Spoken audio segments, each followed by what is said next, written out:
अस्सलाम वालेकुम सर। जी वालेकुम अस्सलाम, कैसे हैं? क्या अल्लाह के एहसान। सर आप कैसे हैं? अल्हम्दुलिल्लाह ठीक ठाक।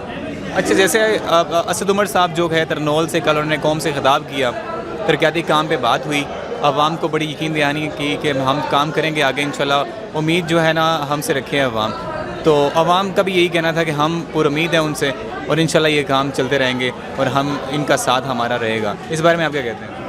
असल में मैं ये समझता हूँ कि Imran is basically a visionary person, no doubt.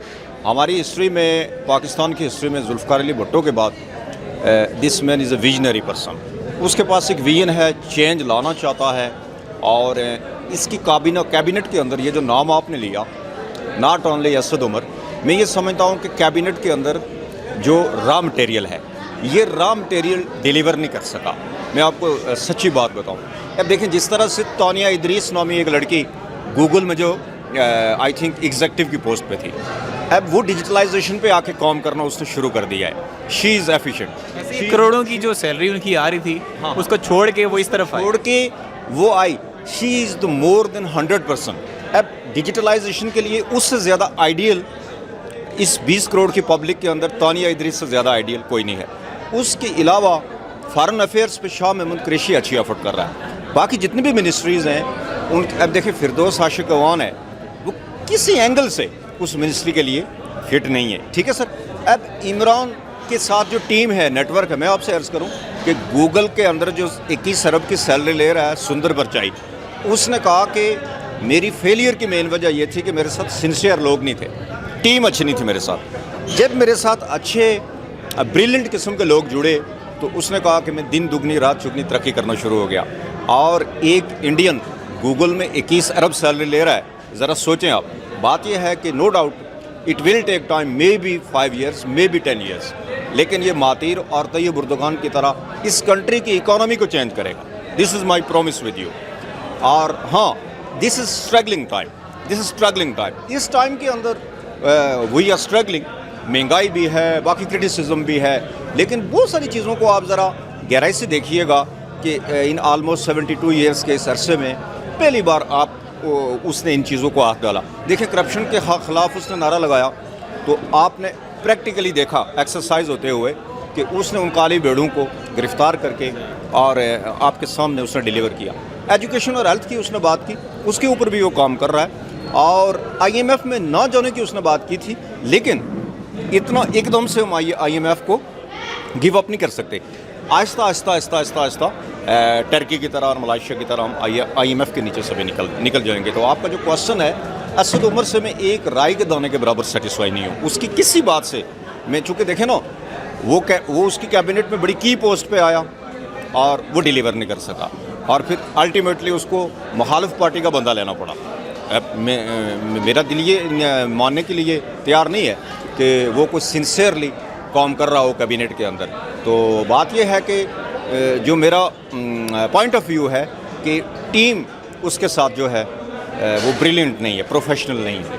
अच्छा, आपने टीम की बात की, टीम का जिक्र किया, तो मैं एक सवाल और अपना आपके सामने पेश करना चाहूँगा कि चौधरी बरदरान में से परवेज़ इलाही साहब और शुजात साहब ने मुलाकात की PM साहब से और उनसे ये कहा कि आपकी टीम के अंदर कुछ लोग ऐसे हैं जो आपको बेवकूफ़ बना रहे हैं। इसके ऊपर थोड़ी सी वजाहत करें। असल में बात यह है कि इन बरदरान ने, आपको पता है इन बरदरान की जो पॉलिटिक्स है, वो पॉलिटिक्स किस पे बेस कर रही होती है? ये अंडरग्राउंड लॉबिंग कर रहे हैं, ये MQM को और पाकिस्तान पीपल्स पार्टी को पुश कर रहे हैं, उनके साथ मिलके ये अदम एतमाद करने की साजिश कर रहे हैं। बात जो अंदर की है वो ये है, ये बेसिकली साजिशी टोला है और ये न को इनके पास कोई विजन है, न इनके पास कोई प्रोग्राम है। तो ये बेसिकली वडेरे हैं। मैं आपको सिंपली एक्सप्लेन करूँ कि इनसे मैं नवाज शरीफ को बेहतर समझता हूँ। इन बरदरान से मैं नवाज शरीफ को, कम से कम उसने कंट्री का इंफ्रास्ट्रक्चर तो बनाया, वो कंट्री का इंफ्रास्ट्रक्चर तो बना रहा था, सड़कें तो बना रहा था। कम से कम इस कंट्री की कुछ ऐसे स्टेप्स हैं कि जो उसके अप्रिशिएट करने चाहिए। तो ये टोटली अंडरग्राउंड एक गेम खेल रहे हैं, पाकिस्तान पीपल्स पार्टी के साथ मिलके, MQM के साथ मिलके गिराना चाह रहे हैं गवर्नमेंट को, लेकिन इतना आसान नहीं है। मैं आपसे पूरे विसूख से ये कहूँगा कि ये 5 साल भी नहीं, अगले 5 साल भी इमरान खान के हैं। और अच्छा, बड़ी अच्छी आपने बात की, बड़ा अच्छा तो जवाब दिया। नवाज शरीफ का आपने नाम लिया, तो एक आखिरी सवाल मैं आपसे और करना चाहूँगा, वो ये है कि मुस्लिम लीग नून जो है, उनका ये कहना है कि महंगाई के ज़िम्मेदार जहांगीर तरीन साहब हैं? असल में सच्ची बात मैं आपसे कहूँ, ये शुगर मिल्स और बहुत सारी मिल्स इस कंट्री के अंदर आपको पता है उनकी हैं, वो कंट्री से बाहर हैं, लेकिन उन्होंने इस कंट्री के अंदर उनकी जड़ें इतनी गहरी हैं कि वो बाहर से होके भी रिफ्लेक्ट कर रहे नवाज हैं। शरीफ साहब की बात कर रहे हैं आप? हाँ जी, वो इस सिस्टम को बाहर से होके भी इसके ऊपर असरअंदाज हो रहे हैं। तो जहांगीर तरीन के हवाले से मैं को पर्सनली कोई राय कायम नहीं करता कि अलबत्ता मैं ये कहूँगा कि इमरान खान को एम्पावर्ड करने में उसका बड़ा किरदार है। तो अगर उसकी वजह से एक ऑनेस्ट, और honesty is the best policy, एक ऑनेस्ट पर्सन हमें पावर में आते हुए नज़र आया, हमारे साथ जुड़ा, तो मैं जहांगीर तरीन को अप्रिशिएट करता हूँ कि उसने बहुत बड़ा फाइनेंस जो है वो इमरान खान की इस कैंपेन के अंदर खर्च किया।